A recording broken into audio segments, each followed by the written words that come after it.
Hello, everybody, and welcome to Tell Me Where I'm Going. I'm Chris DeLuca, and I run this boat. I'm in charge of this show. Welcome to another edition of the Author Update. This is a little bonus episode I release in between the main episodes to kind of tell you where I'm at with the writing. Now, if this is the first episode you're listening to, the concept of this show is that I'm writing a narrative piece that I release in chapters every other week. But inevitably, I get stuck and I need help figuring out what to do, how to resolve some plot point, something, and I throw it to you, the audience, and you can help me out on Twitter, YOUTMWIG. And that's going to be the topic of this show. We're actually going to explore some of what's been going on there. But first, I want to say to everybody, Happy New Year. Happy New Year. Boy, does it feel like 2021 yet? Is it the future yet? If I feel a little off or sound a little strange, I apologize. It's been a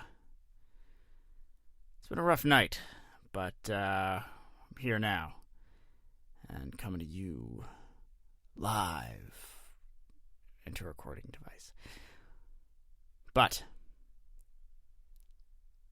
without any further speculation about the new year, I don't want to get lost in that. I'm going to sit here and let's just talk about the story.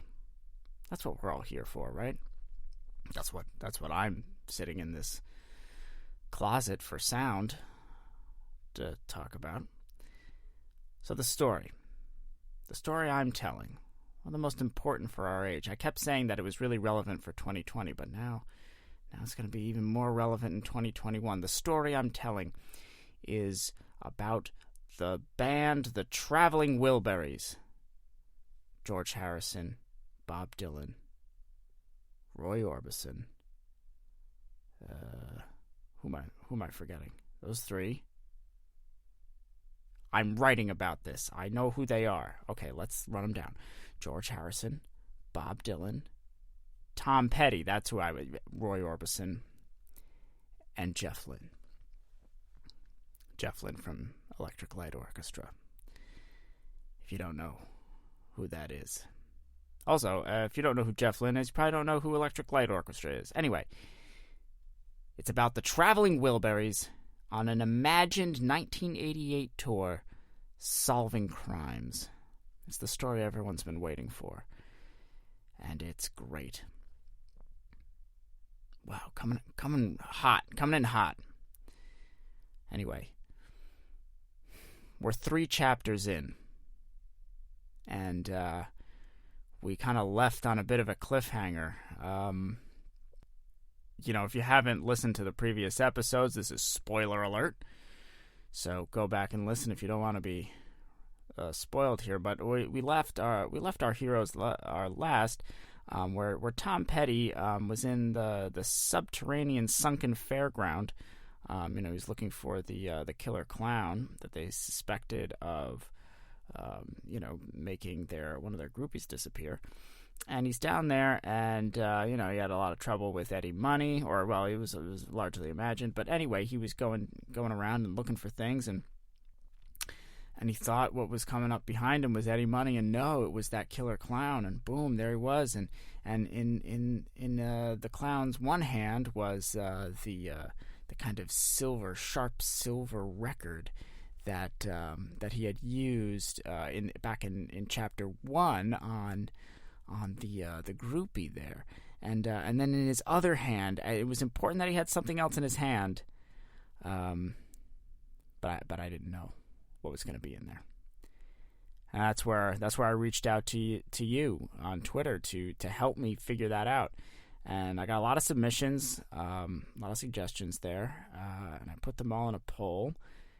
One suggestion we got was for a porcelain doll, and That would have been interesting. That actually got a good amount of support there. Very creepy. I find dolls, especially porcelain ones, to be generally pretty creepy, especially when held by a killer.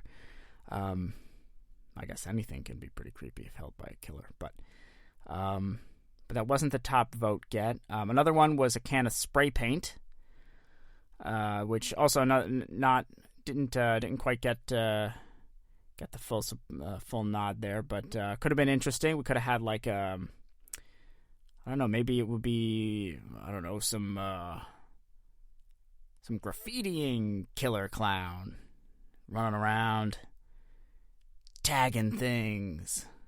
You'd say like, honk honk, time to die. I don't know. I'm just riffing.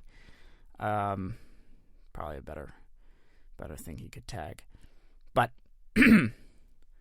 what you chose and was the top vote getter for the thing in the killer clown's other hand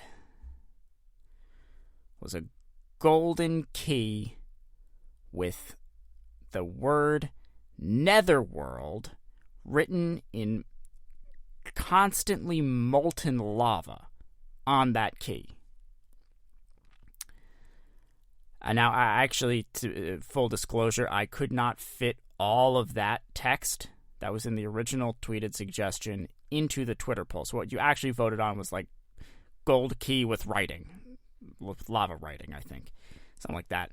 So, anyway, that just wanted to spell out the whole thing. So there you go. That's what's going to be in the chapter.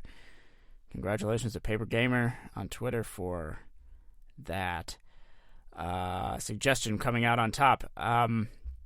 And great, I have a direction. I know what's in his hand. The only problem is, what am I going to do with that? How am I possible? It's a key with Netherworld. Okay, that's a kind of dark underworld thing. Netherworld in there. Okay, that gives some hint. But it's written in molten lava. That's always molten. I mean, this is like a magical element, I guess. Something. It's throwing the gates open. I have to figure this out. We're gonna be pushing into new boundaries. So my wheels are turning. I don't know. It's just like, guys are giving me tough stuff. But we'll make that key fit in the lock. Yeah, you know what? I wasn't even happy with that. All right. Well, I think that's enough rambling for now. Thank you all for listening. Check back 1 week from today on Friday for Chapter 4 of the Traveling Wilbury Solving Crime, and keep your eyes peeled and keep those suggestions coming. We're building this thing together. Let's that goes for everything, not just this story. Let's build 2021. All right? Let's do this. All right.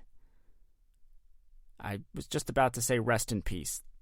What a awful left turn, non sequitur, dark thing to say. That's not what I wanted to say, and now I just said it. Anyway, thank you all for listening. Take care.